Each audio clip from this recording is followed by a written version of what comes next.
Hi friends, good evening. इस video में हम बात करेंगे आने वाले हफ्ते के कुछ इम्पोर्टेंट इवेंट्स और स्टॉक अर्निंग्स के बारे में। अर्निंग अर्निंग रिजल्ट्स जो आएंगे स्टॉक्स के, तो अकॉर्डिंगली कुछ स्टॉक्स के बारे में थोड़ा सा डिस्कशन करेंगे। देखिए, इंडिया का तो इस हफ्ते कोई खास ये नहीं है, व्हाट वी से कोई इवेंट नहीं है। हाँ, लेकिन यूएस में जो है वो परसों को जो है उनका 25 तारीख, आई गेस। एक मिनट, हम शुरू से देखते हैं। मंडे कल तो मतलब कोई कुछ खास नहीं है। ठीक है।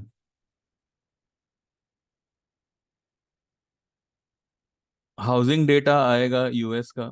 हाउसिंग प्राइस इंडेक्स वो आएगा परसों यानी कि ट्यूसडे। और वेडनेसडे को उनका एक बहुत ही मेन इवेंट है और वो है फेड पॉलिसी। ठीक है। फेड का इंटरेस्ट रेट डिसीजन। एक्सपेक्टेशन अभी 5.5 की है। एक्चुअल इज 5.25 अभी जो चल रहा है वो। अब लेट्स सी, ये लोग बढ़ाते हैं, पॉज लेते हैं या घटाते हैं, क्या है वो तो वेडनेसडे रात को पता चलेगा। तो वेडनेसडे, थर्सडे, फ्राइडे, ये 3 दिन जो है based on FOMC decision, US market में बहुत वॉलेटिलिटी रहेगी और उसका असर हमारी मार्केट पर भी होगा। फिर थर्सडे को देयर इज नथिंग, कुछ ऐसा कुछ खास नहीं है। इनका जीडीपी आएगा, राइट। यूएस का GDP quarter on quarter, quarter two का आएगा। जीडीपी सेल्स, देन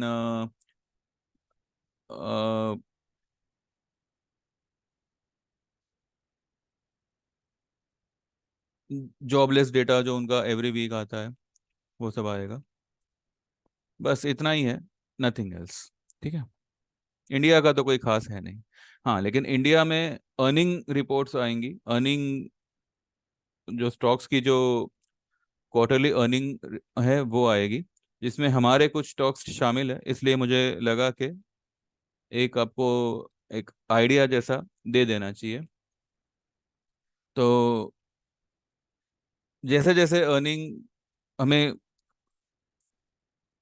ये जो भी कंपनी के अर्निंग्स आने वाले हैं, तो accordingly will see the company के अब स्टॉक में क्या हो सकता है, क्या नहीं हो सकता। ठीक है। उससे पहले हम फ्राइडे का एफआईआई का डेटा देखते हैं, जो सरप्राइज करेगा। अब तक जो ये लोग बाय बाय बाय कर रहे थे, इन्होंने फ्राइडे को लगभग लगभग 2000 करोड़ का सेलिंग किया है। 1998 सीआर का सेलिंग किया है और उसके सामने डीआईआई ने 1290 करोड़ का बाइंग किया है। डीआईआई के बाइंग से हमें कोई ये नहीं है।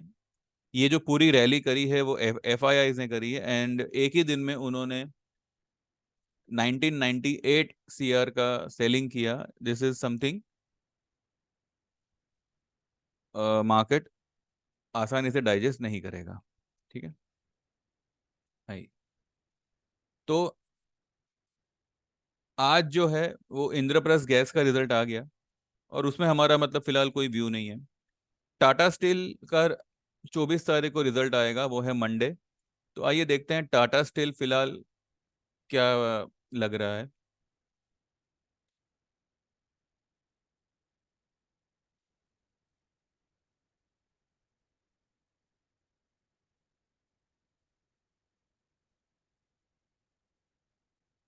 टाटा स्टील ने तो एक डोजी बनाया हुआ है और वो भी ऊपर की तरफ।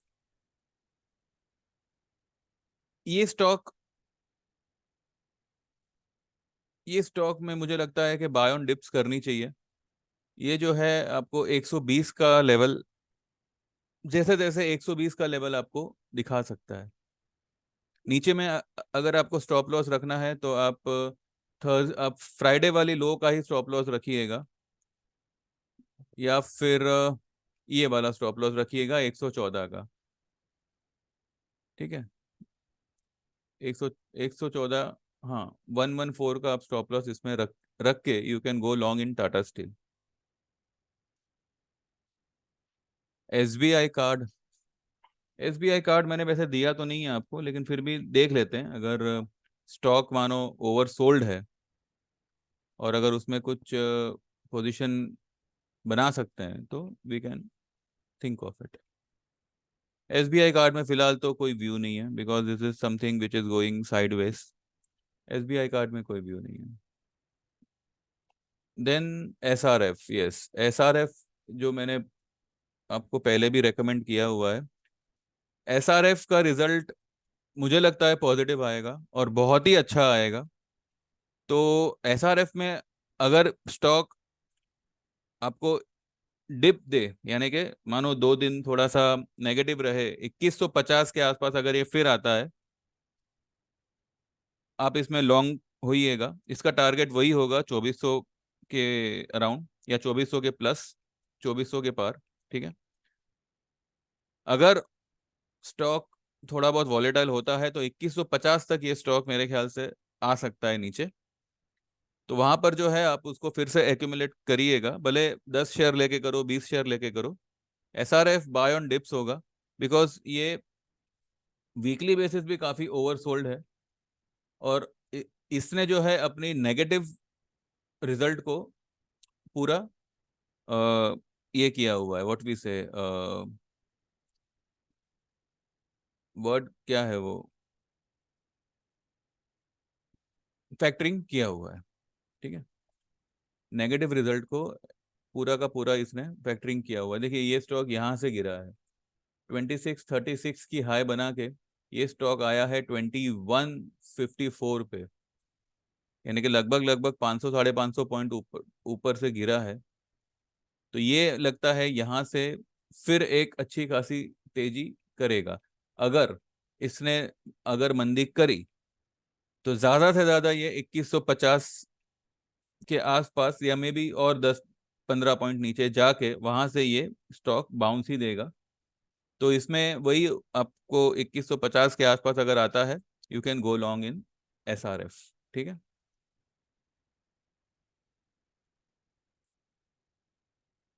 दूसरा है टीवीएस मोटर। वैसे टीवीएस मोटर में मैंने कुछ कहा तो नहीं है, बहुत पहले एक बार इसको मैंने कॉल दिया हुआ था टीवीएस मोटर का। टीवीएस मोटर भी ऊपर के लेवल पे साइडवेज होके चल रहा है।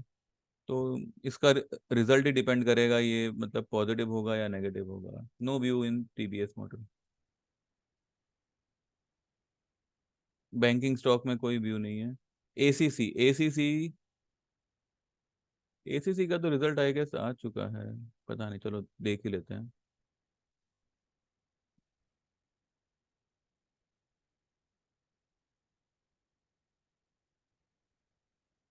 एसीसी देखिए, इसने फ्राइडे के दिन एक अच्छी खासी फॉल दी है। ये सारे के सारे जो है ये नेगेटिव रिजल्ट को ही फैक्टरिंग कर कर रहे हैं। एसीसी फिलहाल अभी ट्रेड कर रहा है 1766 पे। ठीक है, 1766।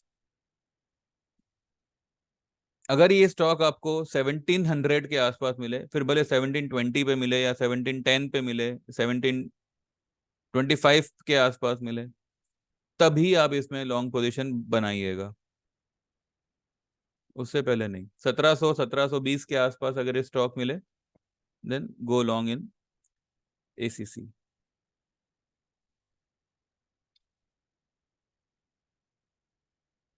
इंडिया मार्ट, मैंने बीच में आपको इंडिया मार्ट का एक शेयर दिया था, मतलब सजेशन दिया था।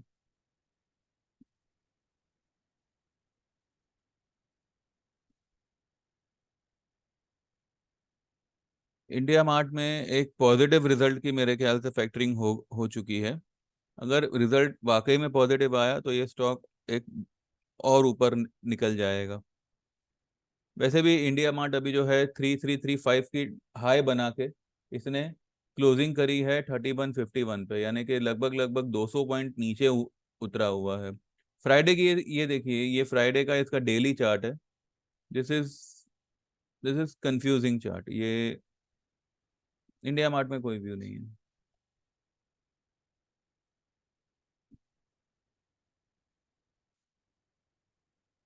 Stop ICICI bank.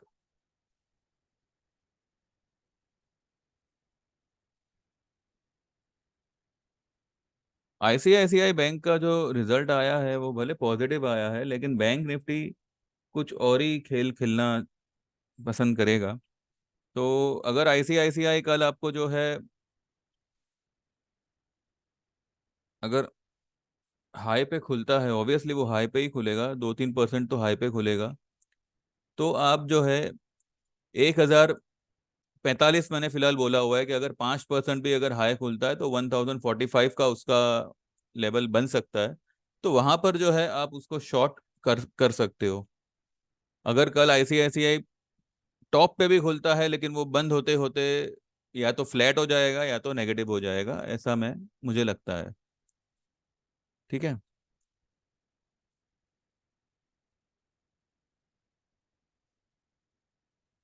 Then Gravita, Gravita is a nice stock.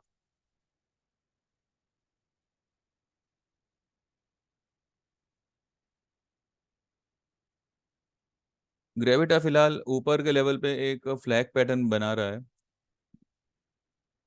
ग्रेविटा में आप लॉन्ग हो सकते हो अगर आपको स्टॉक 622 या 625 630 के आसपास मिलता है, तो keeping a closing basis stop loss of 600, आप ग्रेविटा में लॉन्ग हो सकते हो। अभी स्टॉक का रेट 654 है, लेकिन अगर ये हल्के से डिप देवे, लेकिन अभी जो हिसाब से ये फ्लैग पैटर्न बना रहा है, मुझे लगता है कि ये यहीं से स्पाइक हो जाएगा।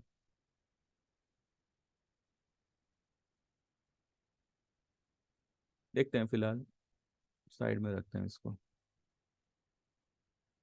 बाकी तो कई कई सारे रिजल्ट्स हैं, लेकिन ये सब मैंने कभी आपको रेकमेंड किए नहीं है, और ये सब जो है कुछ स्टॉक तो मतलब निफ्टी के है भी नहीं। तो बस मोटा मोटी यही होगा कि टाटा स्टील में आप 114 का स्टॉप लॉस लगा कि you can go long in Tata steel for the target of 120।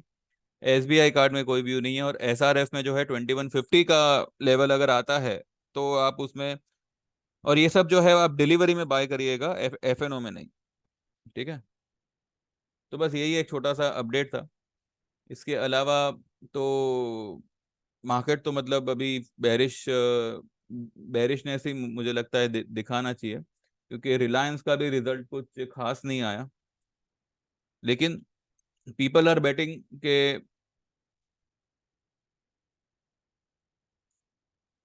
मतलब गैप अप होगा, और इस मतलब जो भी है, I don't think so. Reliance industries, ये देखिए इसने एक बड़ा सा रेड कैंडल बनाया हुआ है। अगर हम इसका 15 मिनट का चार्ट देखें,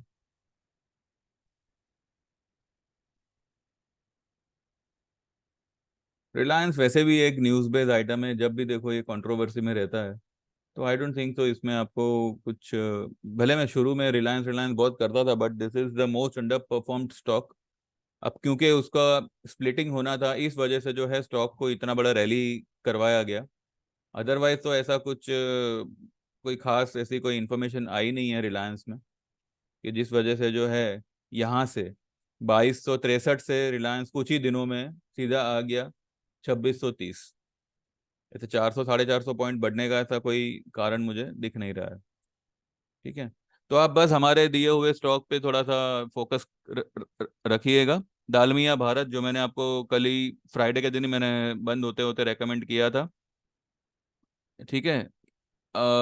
यूट्यूबर्स, यूट्यूब व्यूअर्स को मैंने मार्केट बंद होने के बाद रेकमेंड किया था, लेकिन मेरे जो 399 वाले क्लाइंट्स हैं उनको मैंने ड्यूरिंग द मार्केट ही इसको लेने के लिए सजेस्ट ऑलरेडी किया हुआ है। तो दालमिया भारत, आप अगर ये स्टॉक मंडे के दिन अगर एक आध टका नीचे खुलता है, आप बिंदास इसको बाय करिए। ठीक है, इसमें कोई स्टॉप लॉस लगाने की जरूरत नहीं है। विद इन अ वीक और विद इन 10 डेज ये आपको 2100 का रेट दे देगा। देन बंधन बैंक में ऑलरेडी आपको 212 210 के आसपास बोल ही चुका हूँ लेने के लिए, और मैंने कहा भी था कि 205 203 आता है तो आप उसमें एवरेज करिएगा। इसमें भी कोई स्टॉप लॉस की जरूरत नहीं है, और इसने फ्राइडे के दिन ही जो है आपको 3% का उछाल दे दिया है। तो बंधन बैंक अभी मुझे लगता है कि आने वाले इस हफ्ते में 225 से लेकर 230 का रेट आपको दिखाएगा ही दिखाएगा। अगर इसमें अगर एक आध 1.5% की डिप आती है, 215 214 के आसपास ये स्टॉक फिर से आता है, go long in this. Sun TV तो मैंने शॉर्ट कॉल दिया ही है, ये बहुत ड्रास्टिकली गिरेगा। गुजरात गैस में भी जो है मुझे एक बढ़त ही कल लग रही है। ठीक है, ये भी मतलब अगर अगर आपको कल ये 465 66 के आसपास मिले, you can go long in this. इसमें भी कोई स्टॉप लॉस की जरूरत नहीं है, ये 500 प्लस आपको दिखाएगा।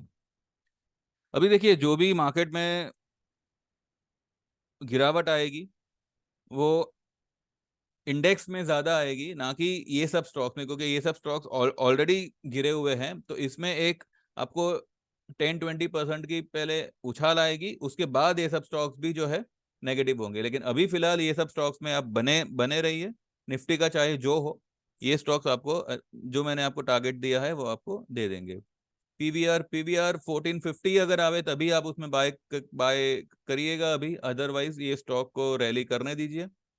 ये स्टॉक में जो बाइंग लेवल था, जिन्होंने बाय किया कॉन्ग्रेचुलेशन, और जो लोग मिस कर गए वो नेक्स्ट टाइम ख्याल रखिएगा कि अगर मैं आपको कोई रेकमेंड कर रहा हूँ तो सोच समझ के ही कर रहा हूँ। तो you can get enrol for 399 monthly scheme, ठीक है, जिसमें आपको इस तरीके के स्विंग ट्रेड्स मिलेंगे। देन दीपक दीपक दीपक नाइट्रेट ने परसों के दिन एक डोजी बनाया हुआ है, तो मुझे लगता है दीपक नाइट्रेट मंडे को एक अच्छा खासा रैली कर सकता है। ये 1994 का टॉप बना के 1955 की बॉटम बना के 1979 पे क्लोज हुआ है, तो 50% लेवल के ऊपर क्लोज हुआ है। तो मंडे को कल मुझे लगता है कि दीपक नाइट्रेट एटलीस्ट 2000 पार करना चाहिए, 2000 2010 20 पार करना चाहिए।